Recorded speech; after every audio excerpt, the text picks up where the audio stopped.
Range rules and safety rules. What is the difference exactly? And I want to talk about this today because this is something I see people get confused a lot. Um, and it's a good thing to keep in your mind because it's going to help you go around to different ranges and get accustomed to what the rules are at the range. And it's also going to be like, okay, the safety rules though, these are unchanging, and I always need to be mindful of these no matter what's happening at the range. So let me explain. Safety rules, you know what they are. Keep your gun pointed in a safe direction. Treat the gun as if it's loaded. Keep your finger off the trigger till you're ready to shoot. Be sure of your target and consider its background. These are things you need to pay attention to. Now I'm going to pick this gun up. Normally I would just press check it and then start pointing it around without saying anything, but I'll just verbally say, yes, I'm press checking it. Now I'm pointing it at the camera with my finger on the trigger to make the internet safety people crazy. Um, yeah, so I take the gun, like now that I know it's unloaded, I can point it this direction's safe, like I'm okay pulling the trigger. I have a specific wall that I use for this here. Yeah, like if I follow all those safety rules, I'm going to be safe no matter what. And those rules are really what keeps me safe as far as hey, be careful where you point this thing. Experienced people are never going to point their gun at another person. Um, if I'm out training with guys I know really well, not that I would do this, but it's like difficult to, if they're sitting here messing with their gun, whatever, it's difficult to walk in front of them and have them point their gun at you. Like they'll see somebody coming, they'll be like, nope, we'll point this thing down. Like they're not going to point this gun at another person.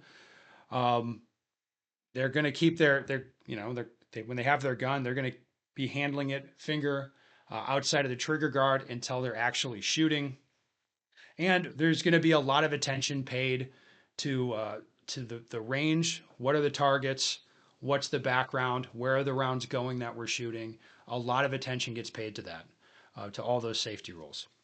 Now, range rules are different than safety rules. Range rules, think of those as they get layered on top of safety rules, and those are rules that are particular to a range. Like really common range rule, like at a USPSA match or whatever, 180 degrees. Okay, 180 degree rule. So I can point my gun. I can point my gun from here to here. I get 180 degrees of swing with the muzzle of the gun before it becomes a problem for the range. So it's like this is okay. As soon as I go to 181 degrees, so I go 1 degree past where I'm allowed. Now it's like boom, that's a problem. You're going to get disqualified from the match. That's the range rule. Now, this is apart from a safety rule. Like if I point my gun like this, did anything unsafe happen? Did I point my gun at a person? I didn't sweep anybody. It's just I pointed my gun someplace that, like when you're on the range for the match, you're not allowed to do that. Um, how does that work? There might be a range rule that's hey, no green tip, no handling guns behind the firing line, like those kinds of things. Those are range rules. So the way that I think about range rules is it's a rule that's like a catch-all thing, like for, I mean, it'll be tangentially related to safety or maybe it'll be a money thing. I'll talk about that in a second. Uh, but it's not necessarily a safety thing. For example, no green tip. Now that might be a rule if you go to a certain type of range with certain construction, shooting armor piercing ammunition into the range is going to be like a money thing because it'll destroy the range over time and needs to get fixed, and it could become a safety thing really fast if you like put a hole in a backstop and then it's no longer a backstop, or let's say you shoot armor piercing ammo into a piece of steel that's really close to you, that can become a problem. So, like for example, you'll have rules like that where say, hey, no green tip, and there might be ways that it's very safe at that range to use green tip ammunition. All right, but they just make a rule like, hey, not allowed. Another common one: no handling guns behind the firing line. Is that a safety thing? No, not really, not directly.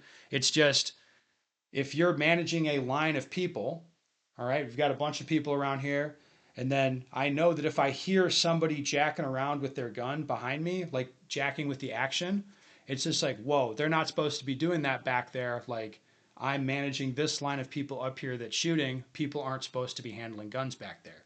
Is that directly a safety thing? No, that's a control measure that's put in place by the range because, of the people they have there. They don't know these people, whatever. It's something like that. Now, what I like to keep in mind, like if you break a range rule, you did not necessarily do anything unsafe. A really common example is the 180 rule in USPSA. People do break that and get DQ'd, and it's just like you can just say, hey, it's not you didn't sweep anybody, you didn't do anything crazy. You're just not allowed to do that. And now, like the punishment is this. It's like a match disqualification, and I think it's important to keep that in mind. When you issue those match DQs or when you're counseling somebody about breaking a range rule, like if they didn't do anything unsafe, they didn't break a safety rule, but they broke a range rule, like I would be happy to clarify that. I'd be like, yeah, no, you didn't, like no one was endangered, whatever. You did this thing you're not allowed to do. Good example, like let's say they unload their 2011, it's all the way unloaded. Okay, then they leave the safety off and they holster it with the hammer back. Say that's going to be a problem in USPSA. Did they do anything unsafe? No, not directly. Not. I mean, is that a habit you want to build? Probably not for a lot of reasons. But was it unsafe? No, no one got endangered. Okay, and I think it's fine to point that out. Now, I should also say this stuff cuts in reverse as well. Whereas there might be like the range might be telling you to do a thing. Like you're at a range and people are all doing something. They're like, yeah, that's fine. This is cool to do at this range. But there's a safety problem that just people aren't aware of. I've seen it where we have a match set up and there's a target that's in some position, whatever. And let's say a shooter engages that target from a place that was not anticipated. You'll see something sometimes like people prone out and shoot a target. Like we mean to present that target in that spot, and they're supposed to be shooting it from where they are. We didn't anticipate they would shoot it prone, and now rounds are sailing over the backstop. All right. So people at the range might just not react or not realize what's happening when the shooter's like shooting a target and to them it looks good, but the rounds are actually going over the backstop or going some other place we don't want them to go. That can happen.